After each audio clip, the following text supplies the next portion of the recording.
भागवत सप्तम स्कंध चतुर्दश अध्यायर द्वितीय भाग। आत्मा विकारे नन विधि पंचविशेख मुनि आदि विधि विधान वेद मते यज्ञ करिब अग्निहोते से अग्निहोत अवसाने विप्रंकुत शिव भोजने ब्राह्मण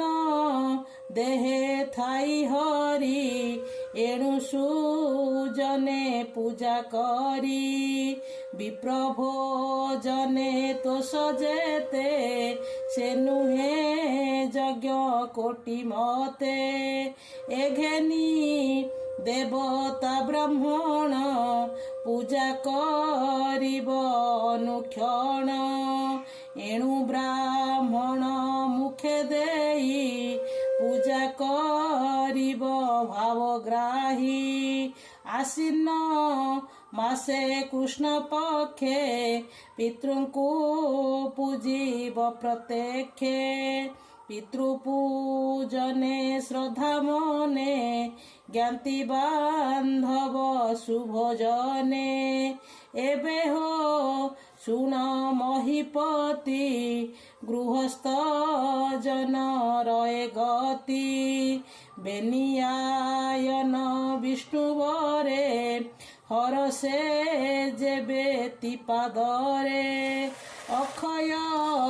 तृतीया दिवसे आदित्य शशांक ग्रासे द्वादशी श्रवण संजोगे तृतीया सोन क्षेत्र भोगे शुक्लन बमी भाद्र मासे चतुरष्टम दिवसे सप्तमी माघ शुक्ल पक्षे पौर्णमासीर माघ रक्षे द्वादशी अनुराधा जोगे त्रिपूर्वा उत्तरा संजोगे एत्रय तिथि एकादशी जन्म नक्षत्र जोगे मिसी श्रेयसा धन जोग एते प्राणी कर्म सिद्धि अर्थे ए दिने धर्म करे कले श्रेय आयुष बढ़े भले ए दिने त्रय होम स्नान यज्ञ देवतार धन पितृदेवता भृत गणे अर्ण जल तिल तर्पणे संस्कार काले पत्नी संगे रमिम अपत्य संजोगे ज्ञाति मरण प्रेत कार्ये पूजिब बांधव समाजे एबे हो सुण धर्म शिष्य कहिबा पुण्य स्थान देश सप्रात्र जन जात जही ताहाकू पुण्य देश कही विष्णु भक्त वास जही सचराचर पुत सेही ब्राह्मण कुल बसे जही दया तपस्या धर्म तही विष्णुर पूजा जही नित्य से पुण्य देश वेद मते गंगादी नदी जही बहे से पुण्य क्षेत्र वेद कहे पुष्कर आदि सरोवर जही बसंती विष्णु नर प्रयाग पुलह आश्रम सन्यासी ऋषि गुणधाम प्रभास कुरु मधुपुरी गया मथुरा कुशस्थली जेकाशी पंपा बिंदुसार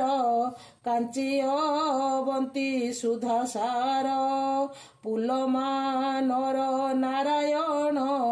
ନନ୍ଦାସୀତୟା ରାମାଶ୍ରମ ମହେନ୍ଦ୍ର ମଳୟ ପର୍ବତେ ଏମନ୍ତେ କ୍ଷେତ୍ର ଅଛି ଯେତେ ଏ ସର୍ବସ୍ଥାନ ହରିପ୍ରିୟ ଯେଣୁ ଜଗତେ ପୁଣ୍ୟମୟ ସେ ପୁଣ୍ୟ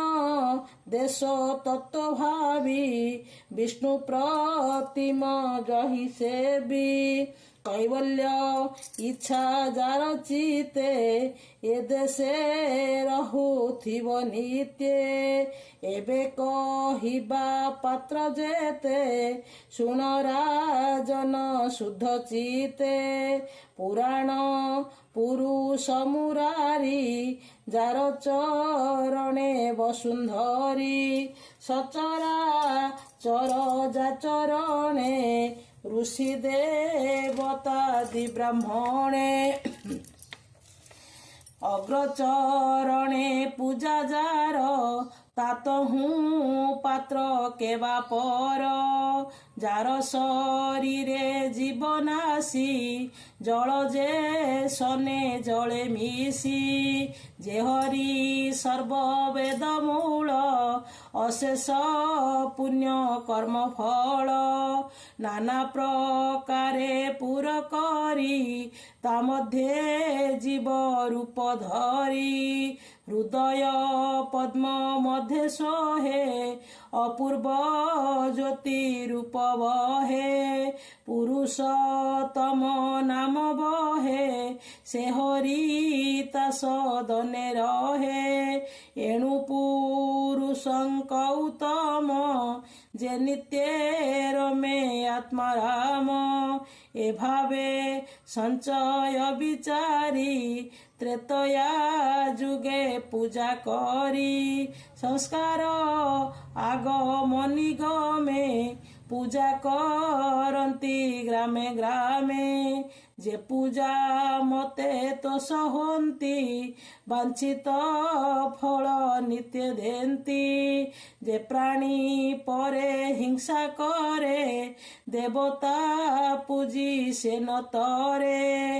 एणु पुरुषंकर मध्ये जे विप्रे थांति वेद साध्ये तातहु पात्र नाही केही से विप्र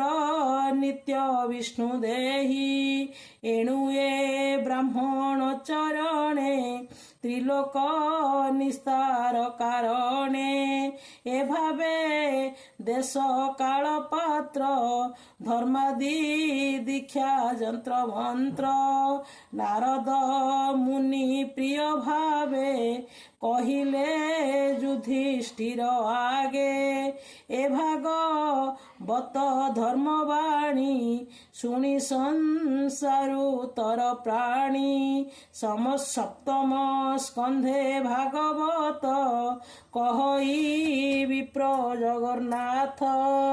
इति श्रीमद् भागवते महापुराणे पारमहंस संहितं वैशाखिकं सप्तम स्कंधे देश कालपात्र कथनं नाम